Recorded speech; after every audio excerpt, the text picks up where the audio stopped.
I wonder how you feel about e-bikes, dare I ask? Well,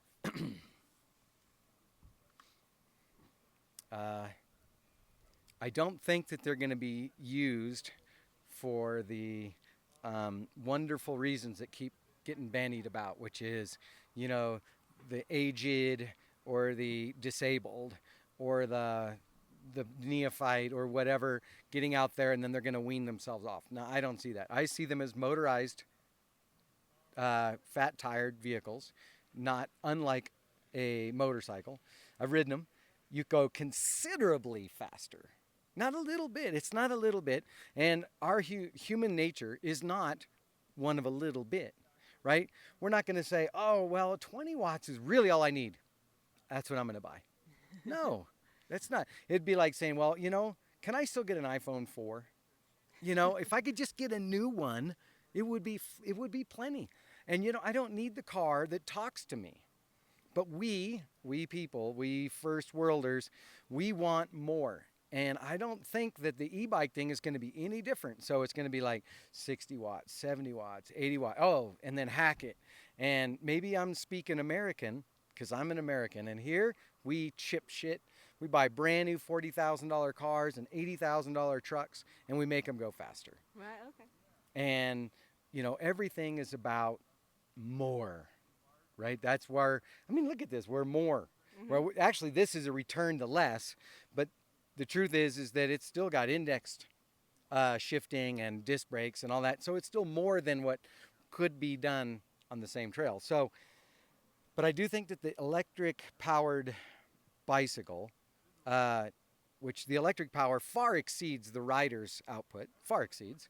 Let's not talk about Nino Schurter, right? Yeah. Oh yeah, it doesn't put out as much. No, you don't put out as much as Nino either, right? So it's substantially greater, and the potential for more. For example, a friend of mine works for Bosch, and after a high-profile race at a very big race here in America some time back, they were supposed to take the bikes and what do you call it?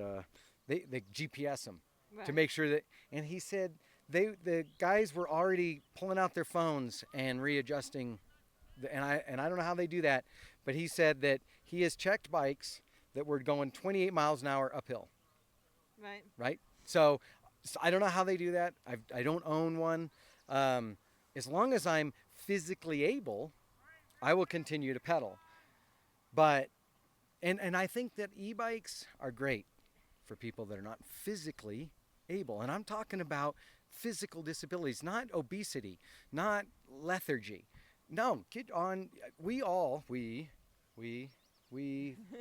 most of us, we started riding slow and painfully, and we worked our way up a little bit stronger. Some of us are still in the slow and painful stage today. Well, that's the thing is we always will be.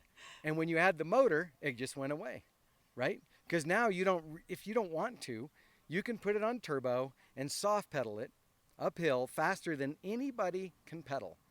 Human pedal, right? Not Nino, not alien, right? So that's my take.